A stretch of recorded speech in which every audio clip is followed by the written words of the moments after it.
کا لباس قرار دیا ہے. یہ ایک بڑی زبردست ایک پہچان ہے زوجین کی, میاں بیوی کی.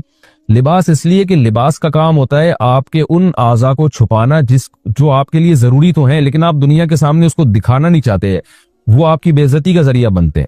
تو اللہ تعالیٰ نے مرد میں بھی سیکشول ڈیزائرز رکھی ہیں, عورت میں بھی سیکشول ڈیزائرز رکھی ہیں, اور یہ ڈیزائرز انسان کی فطرت ہیں. لیکن فطرت کے باوجود کوئی بھی ان چیزوں کو نمایاں نہیں کرنا چاہتا.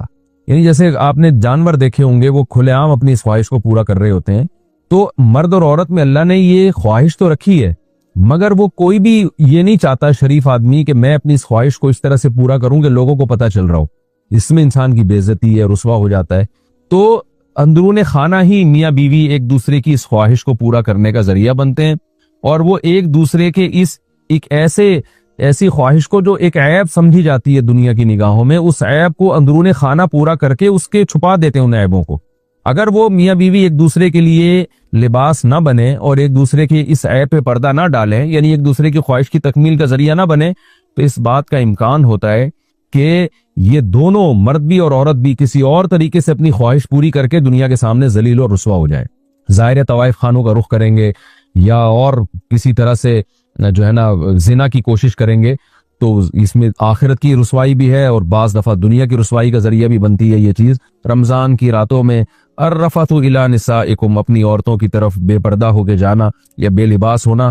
ہن لباس لکم, وہ عورتیں یعنی تمہاری بیویاں تمہارا لباس ہیں. وانتم لباس لہن, اور تم ان کا لباس ہو. جب اسلام میں روزے فرض ہوئے تو حکم یہ تھا کہ افطاری کرنے کے بعد, جب آپ غروب آفتاب کے بعد افطاری کرتے ہیں نا, تو افطاری کرنے کے بعد جب تک آپ دوبارہ سو نہیں جاتے اس وقت تک آپ کو کھانے پینے کی اجازت ہے. اس وقت تک آپ کو کھانے پینے کی اجازت ہے. ایک بات, جیسے ہی آپ کی آنکھ لگ گئی دوبارہ اٹھے تو بس اب کھانا پینا آپ پر دوبارہ کیا ہو گیا, حرام ہو گیا, یعنی روزہ آپ کا شروع ہو گیا. ایک حکم تو یہ تھا.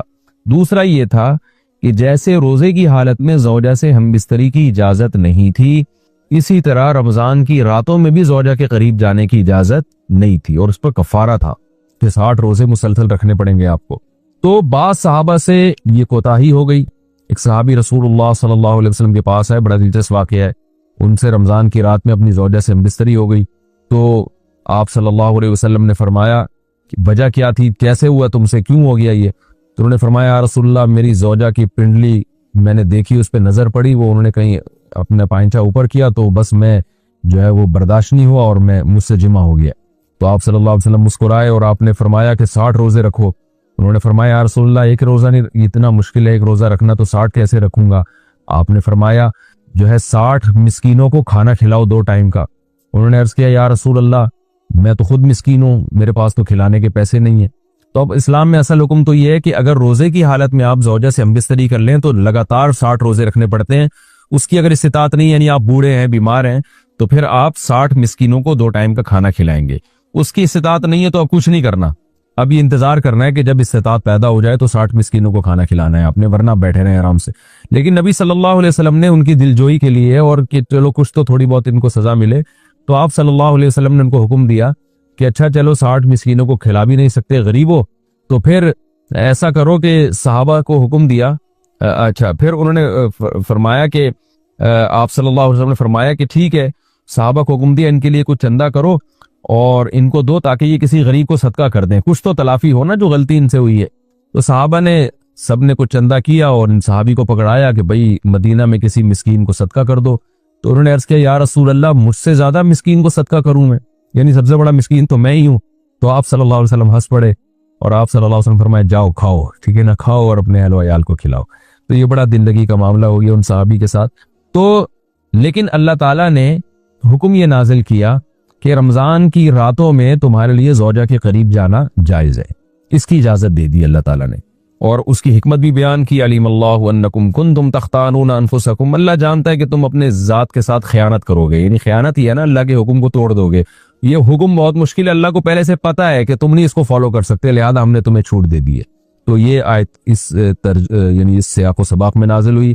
تو اللہ نے فرمایا اوحل لکم, حلال کر دیا گیا ہے تمہارے لیے رمضان کی راتوں میں الرفث الی نسائکم, اپنی عورتوں کی طرف بے پردہ ہو کے جانا یا بے لباس ہونا.